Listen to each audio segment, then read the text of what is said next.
दोस्तों, यदि आप यूपी टेट की तैयारी कर रहे हैं, जो कि अभी एग्ज़ाम आने वाला है, जिसमें आप लोग जुट जाएंगे और उसके बाद तुरंत बाद ही कुछ वैकेंसीज़ भी आने वाली हैं, तो इनकी तैयारी को ध्यान में रखते हुए मैंने कुछ सीरीज़ शुरू की हैं। तो उनको आप लोग यदि लगातार देखते हैं तो निश्चित रूप से आपका यूपी टेट क्लियर हो जाएगा और जो आने वाले वैकेंसीज़ हैं आप उसमें पार्टिसिपेट कर पाएंगे। तो दोस्तों, चैनल को सब्सक्राइब कीजिए सबसे पहले, और जो हमारी वीडियोस हैं उनको लाइक कीजिए और लगातार हमारे वीडियोस को देखते रहिए। Hello friends, welcome to our YouTube channel Avon education. पिछली वीडियो में मैंने आपको साधारण ब्याज से संबंधित जो कुछ शॉर्ट ट्रिक्स बताई थी, जिसको हम आगे बढ़ा रहे हैं, और मैं आपको दिखाऊंगा कि आप कठिन से कठिन प्रश्न भी जो एग्ज़ाम में पूछे जाते हैं उनको चुटकियों में सोल्व कर पाएंगे। उसके लिए आप बहुत ही कम समय लेंगे।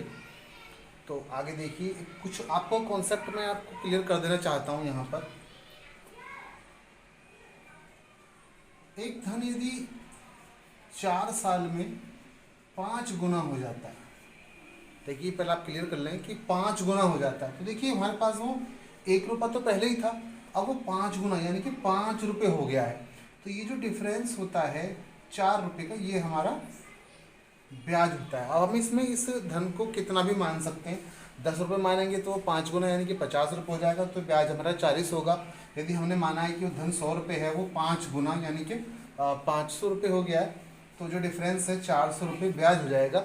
उस तरह से वो यदि कितने भी गुना बोल दे, यानी कि कहता है धन 8 गुना हो गया है, 8 गुना का मतलब है कि 7 रुपये उसमें किसके होंगे, ब्याज के होंगे। तो इस तरह की जो हमारी क्वेश्चंस हैं, इनके अनुसार आप इस क्वेश्चंस को सोल्व कर पाएंगे, और जो फार्मूला है उसके अकॉर्डिंग भी करेंगे तो भी क्वेश्चन आपको आसानी के साथ हो जाएगा।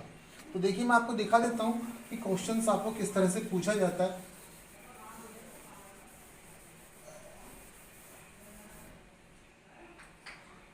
तो कुछ बातें क्लियर कर देना जरूरी होता है कि साधारण ब्याज में संबंधित चीज़ें आपको बता दूं कि यदि दर 10% की है और आप उसको जो ब्याज लगेगा, क्योंकि हम चूँकि परसेंटेज यानी कि प्रतिशत का अर्थ ही होता है 100 पर, यानी कि 100 पर 10 रुपये का ब्याज होगा, और इसी तरह से वो 10 रुपये जुड़ते जुड़ते 10 सालों में जा करके 100 रुपये हो जाएगा, यानी कि जितना धन था उतना ही ब्याज हो जाएगा। तो हम कह सकते हैं कि 10% से 10 सालों में वो धन दुगना हो जाएगा, 10 वर्षों में हो जाएगा, 10 वर्षों में 2 गुना हो जाएगा, क्योंकि वो जितना हमारा मूलधन था उतना ही ब्याज हो जाएगा, और दोनों को जब हम प्लस कर देंगे तो वो धन कितना हो जाएगा, 200, यानी कि 100 से 200 हो जाएगा, तो दुगना हो जाएगा। यदि हम कहें कि आपको जो दर है वो 5% कर दी जाए, तो 10 में 10 साल लगे थे, तो दर आधी कर दिया यानी कि 5% कर दिया, तो अब दर हमारी दुगनी हो जाएगी, यानी कि उसको 20 वर्ष लगेगा। इस तरह से कुछ जो शॉर्ट तरीके हैं, यानी कि प्रतिशत का रूप है, उसको आपको जरूर समझ लेना चाहिए। यदि दर 20% हो जाएगी तो वो आपको दुगना होने में 5 वर्ष लगेंगे। यदि दर आपकी 25% होगी तो आपको केवल 4 वर्ष ही लगेंगे। तो यानी कि ये इस तरह से निकाल देते हैं कि दर से यदि हम 100 को डिवाइड कर दें तो आपका वर्षों की संख्या निकल जाती है। तो ये क्वेश्चन हम सोल्व करके देख लेते हैं कि किस तरह से इनकी दर, धन या किसी भी तरह की जो आर, समय जो भी होता है वो निकाल सकते हैं आप लोग।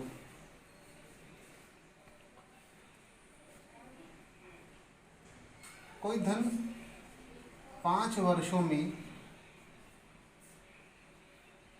4 गुना हो गया, तो बताइए दर कितनी होगी। तो मैं आपको पहले ही बता चुका हूं कि धन 1 रुपया था तो 4 गुना हो गया, यानी कि इसका जो डिफरेंस है वो कितना है, 3, यानी कि ये हमारा हो जाता है ब्याज। और हमारे पास सिंपली एक फार्मूला है कि हम जब दर निकालेंगे तो उसका फार्मूला क्या होता है, SI गुणा 100/P गुणा T।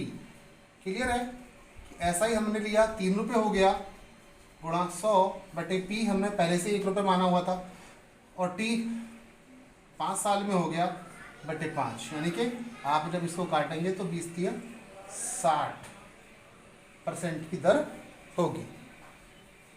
तो 5 साल में 4 गुना हो जाता है, यानी कि दर थी 60% की। इस तरह से यदि आप इसको फार्मूले में लिख देते तो आपका आंसर आ जाता है। एक क्वेश्चन और आपको दिखाता हूँ मैं करके, बहुत ही शॉर्ट तरीके से हो जाएगा। आपको पेन चलाने की भी जरूरत नहीं होगी।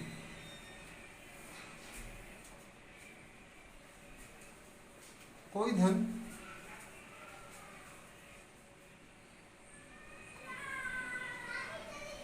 8 वर्षों में 2 गुना हुआ,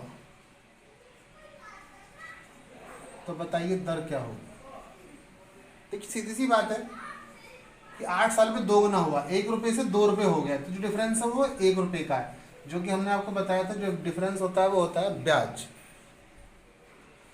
सही आ रहा है इसमें, वो ब्याज होता है। तो इस ब्याज को जो हम फार्मूले में रखेंगे, हमको दर निकालनी है। बोलना जरूरी था, हमें दर निकालनी है। तो दर निकालने के लिए फार्मूला ऐसा ही गुणा 100/P इंटू टी, ऐसा ही 1 रुपया। अभी हमने निकाला था ये। बहुत ही साधारण तरीके से आप इसको क्वेश्चन को लिखने की भी जरूरत नहीं है। जैसे जैसे आप इसको प्रैक्टिस करेंगे क्वेश्चन आपके सॉल्व होते चले जाएंगे।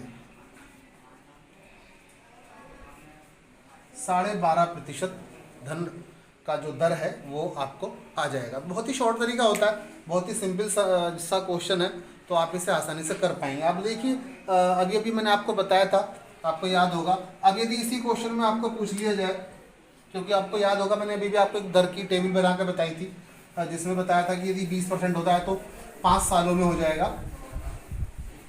तो क्वेश्चन पूछा है कि कोई धन 8 वर्षों में 2 गुना हो जाता है, तो 5 गुना होने के लिए उसको कितना समय लगेगा। तो ये क्वेश्चन अभी आप 8 वर्षों में 2 गुना हो जाता है, तो आप इसको बहुत ही आसानी के साथ क्वेश्चन को सोल्व कर सकते हैं कि 8 साल में 2 गुना हुआ था, तो अभी हमने दर निकाली थी 12.5%। जब उसको 5 गुना चाहिए, यानी कि ब्याज उसको जो मिलेगा 1 का 5 हो गया है, तो मैंने आपको बताया 4 रुपये क्या हो जाएगा, ब्याज हो जाएगा। तो आप फार्मूला लगा देंगे। हमको समय पूछा गया है, यानी कि टी पूछा गया है, तो हम क्या करेंगे, वही पुराना फार्मूला है आपका। सारे क्वेश्चन इन्हीं फार्मूले से निकल जाते हैं, P इंटू आर।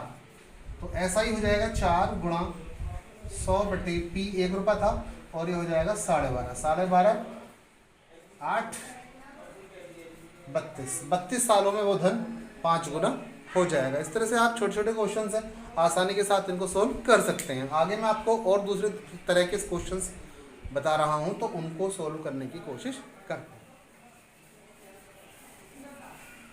साधारण ब्याज की जो पिछली वीडियो है उसमें आप लोग देख सकते हैं कि जो स्टार्टिंग है वो किस तरह से होती है इसकी। तो दोस्तों यदि आपको वीडियो अच्छी लग रही है तो लाइक ज़रूर कीजिएगा और हमारे चैनल को सब्सक्राइब करना भी ना भूलें। आगे बढ़ते हैं लेकर के कि कोई धन 3 वर्ष में 550 रुपये हो जाता है और वही धन 4 वर्ष में 650 रुपये हो जाता है, तो वो धन कितना है। देखिए बहुत ही सिंपल तरीका है, आपको ये तो बिल्कुल आप 2 या 3 सेकंड में क्वेश्चन को सोल्व कर पाएंगे। आप जानते हैं कि साधारण ब्याज जो होता है वो प्रत्येक वर्ष बराबर होता है। साधारण ब्याज हर साल एक जैसा होगा, यानी कि प्रत्येक वर्ष ये बराबर ही होता है। तो हम देख रहे हैं कि 3 साल और 4 साल, यहाँ पर 1 साल में बढ़ा है, तो जो भी ब्याज बढ़ेगा उतना ही ब्याज हर साल होगा। आप देख रहे हैं कितना ब्याज बढ़ चुका है, 100 रुपये। जो ब्याज का डिफरेंस है, ब्याज जो कि हमने चौथे साल से और तीसरे साल को माइनस करके, यानी कि 1 साल का ब्याज निकाला है, वो निकाला है 550 को 650 में से माइनस करके 100 रुपया। इसका मतलब ये हुआ कि जो ब्याज है वो 100 रुपये और हर साल का ब्याज एक समान ही होता है। तो अब 3 साल का कितना ब्याज होगा या 4 साल का कितना ब्याज होगा, तो आप देख सकते हैं 100 का 1 साल का ब्याज जब 100 रुपये है तो 4 साल का होगा 400 रुपये। चाहे तो आप 3 साल के अनुसार भी इसको सोल्व कर सकते हैं, बड़ी इजीली हो जाएगा कि 100 300 रुपये ब्याज है, 550 में से आप 300 रुपये माइनस करेंगे, वही धन होगा हमारा। यानी कि जो हमारा धन है वो है 250 रुपये, केवल 250 रुपये ब्याज होगा। सॉरी 300 रुपये ब्याज का होगा और 550 रुपये जो हमारा टोटल हो गया था। कोई धन कह रहा है कि वो 3 वर्ष में 550 हो जाता है, यानी कि इस धन में ब्याज भी शामिल है और मूलधन भी शामिल है। मैं आपको एक और क्वेश्चन करके दिखाता हूँ।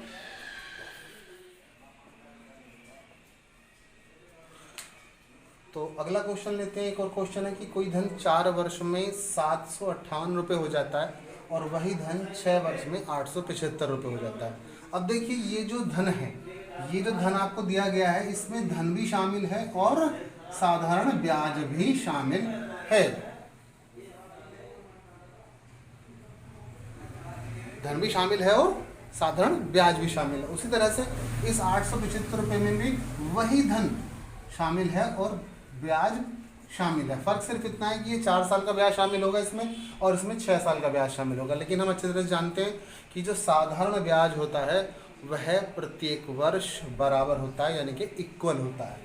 तो हम इसको जब माइनस करेंगे 875 में से 758 रुपये को जब हम माइनस कर रहे हैं तो 15 में 60 गया 7, यहाँ 6 में से 5 गया 1 और 8 में 7 गया 1। 117 रुपये का ब्याज है। कितना? 2 साल का। देखिए आप देखें 4 से 6 साल, क्योंकि 2 सालों में जो ब्याज है 117 रुपये हो गया। तो 1 साल का ब्याज कितना होगा? 1 साल का। हालांकि इसको निकालने की आवश्यकता नहीं है कि 2 साल का, जब आपको फिर भी दिखा देता हूँ, हो जाएगा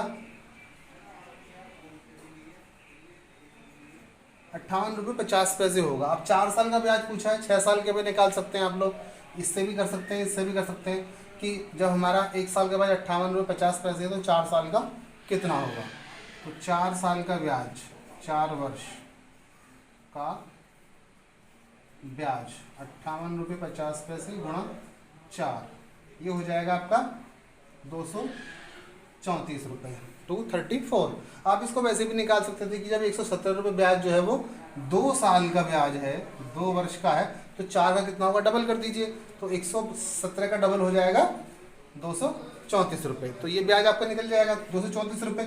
अब 758 में 234 रुपये ब्याज के शामिल है, इसमें से लेस कर देंगे तो हमारा मूलधन निकल आएगा। यानी कि वो जो धन है हमारा मूलधन जिसे हम कहते हैं, घटा देते हैं तो हमारा आंसर आ जाता है, यानी कि 524 रुपये का वो धन है। तो बहुत ही साधारण, जब आप इस प्रकार के प्रश्नों को सोल्व करना शुरू करेंगे तो जैसे जैसे इसका अभ्यास करेंगे तो आपको बहुत सारी बातें लिखने की भी आवश्यकता नहीं होगी। अब इस प्रकार से जैसे इसने यहाँ पर मूलधन के बारे में पूछा है, वो हमसे दर पूछ सकता है, समय पूछ सकता है, यदि नहीं दिया होगा कि दर बताइए, दर कितना हो जाएगा।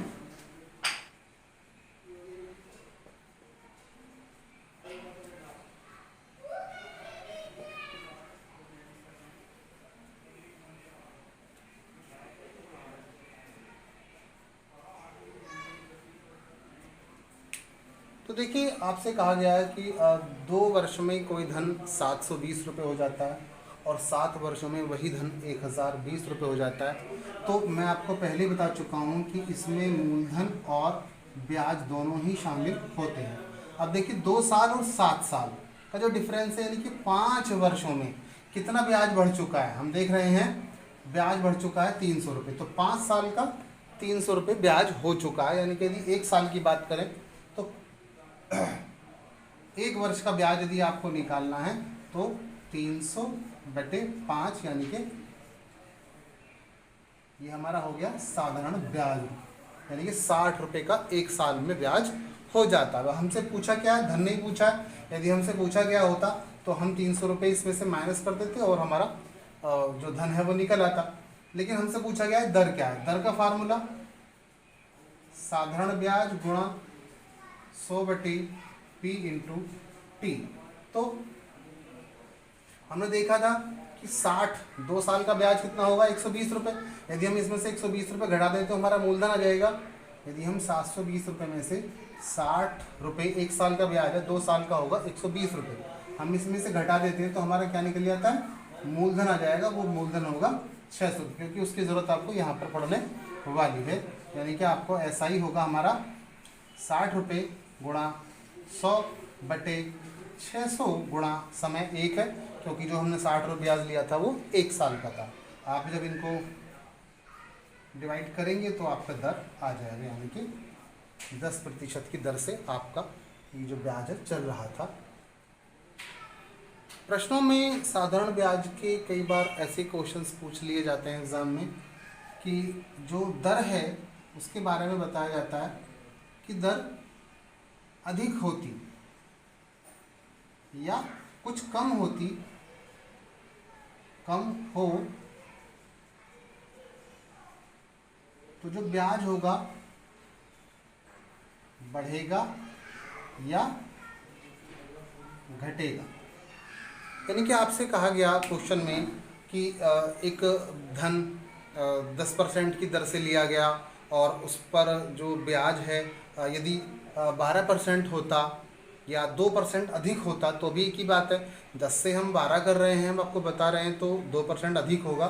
तो ब्याज में यदि बढ़ेगी यानी कि दर बढ़ रही है तो आपको निश्चित रूप से ब्याज भी बढ़ेगा। तो ये यदि हमें केवल ये अमाउंट ही दी हुई हो, यानी कि वो हमसे बता दें कि यदि दर 3% बढ़ जाती, पहले वो जितने भी दर पर दे रहा था, माना 8%, 7%, 6%, जो भी दर थी वो हमें उसने क्वेश्चन में कभी नहीं दी होती है। हमसे केवल बताता है कि 3% से यदि वो अधिक जो दर है वो होती तो उसकी इनकम 300 रुपये बढ़ जाती, यानी कि वो उस धन को 3% ज़्यादा दर पर देता तो उसे 300 रुपये अधिक मिलते। यानी कि ये जो अमाउंट है ये कौन सी अमाउंट है, अधिक पैसे मिलते उसको, ये 300 रुपये अधिक मिलते। तो ये जो धन है 300 रुपये अधिक है।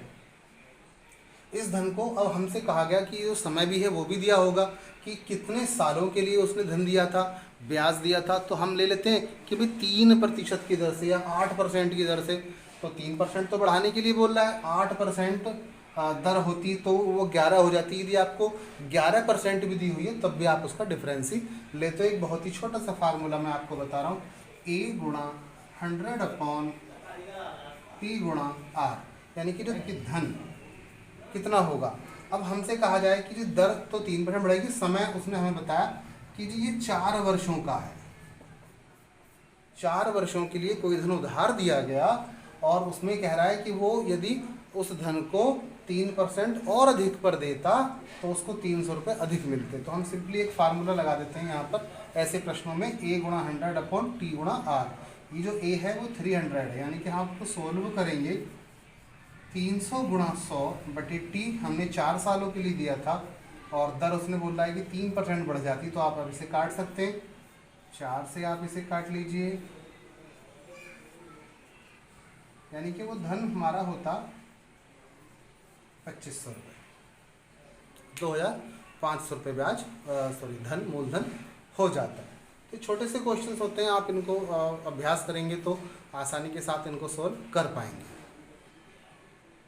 कुछ एक अलग प्रकार का क्वेश्चन है कि यदि धन को 2 हिस्सों में बांटा जाए, धन को 2 हिस्सों में बांटा जाए, बोले कि जी R 3% है और दूसरा धन 4% पर उधार दिया गया। कोई भी धन है, जो भी है आपको दिया गया। मैं मान लेता हूँ एक धन है 3600 रुपये का, इसको इसमें से कुछ धन तो 3% पर दिया गया और कुछ धन 4% की दर से उधार दिया गया है। तो हमसे कहा जाए कि ये 2 वर्षों के लिए दिया गया और ये 3 वर्षों के लिए दिया गया, लेकिन जो ब्याज है दोनों का वो समान है। तो ऐसी कंडीशन में आपसे पूछा जाता है कि 3% वाला धन बताइए या 4% वाला धन बताइए। तो ये बहुत ही सिंपल तरीका होता है। मैं आपको एक छोटा सा फार्मूला बता देता हूँ जिससे हमें 3600 रुपये को धन बांटा गया है, जी किस रेशो में बांटा गया है वो आप यदि निकाल लेते हैं तो आपका आंसर आ जाता है। यानी कि जो धन है वो किस अनुपात में बांटा जाएगा, तो 3 दूनी 6 और 4 तिया 12, यानी कि 1:2 में आप इसको सिंपली निकाल सकते हैं। यानी कि मैंने सिर्फ क्या किया है, आप देख रहे हैं कि R1 × T1 R2 × T2 किया है, यानी कि इससे हमारा रेशो निकल आता है। तो 1:2। हमसे पूछा जाए कि 3% का क्या धन है, तो इसका जो रेशो है वो 1:2 है। तो ये अनुपात के द्वारा भी आप निकाल सकते हैं, यानी कि 1/3 और 2/3। क्योंकि 1/3 जो हिस्सा है वो 3% वाला है, तो आप 3600 में से ये निकाल सकते हैं, तो आपका 1200 रुपये होगा। और यदि आपसे 4% वाला धन पूछा जाता है तो वो 2400 रुपये होगा। तो ये बहुत ही सिंपल तरीका है, अनुपात निकालिए और दोनों धन को। ऐसी स्थिति जब होती है जब दोनों का ब्याज समान हो। यदि आपसे कहा जा रहा है कि दोनों का ब्याज समान है तो आप केवल उनका ब्याज की दर और समय की मल्टीप्लाई कीजिए, गुणा कर दीजिए और दोनों का रेशो निकाल करके उस धन को उस रेशो में बांट दीजिए। तो दोस्तों बहुत ही ईजी तरीका है, आप आसानी से, मुझे उम्मीद है कि आप इस प्रकार के क्वेश्चंस को सोल्व कर पाएंगे। यदि आपके पास कोई इसी तरह की कोई प्रॉब्लम है क्वेश्चन को से संबंधित, तो आप हमें हमारे व्हाट्सएप नंबर पर भेज सकते हैं और हम आपको वहाँ से उसका सॉल्यूशन भी भेज देंगे। तो दोस्तों, यदि आपने हमारी पहली वीडियो इसकी साधारण ब्याज की नहीं देखी है तो उसका लिंक मैंने डिस्क्रिप्शन में दिया हुआ है, तो आप वहाँ से उसको देख सकते हैं। और दोस्तों, यदि वीडियो पसंद आई हो तो इसको लाइक और शेयर ज़रूर कीजिएगा अपने फ्रेंड्स के साथ में, और चैनल को भी सब्सक्राइब ज़रूर कर दीजिएगा। हम आगे मिलेंगे और दूसरे टॉपिक के साथ, दूसरी वीडियो के साथ। धन्यवाद।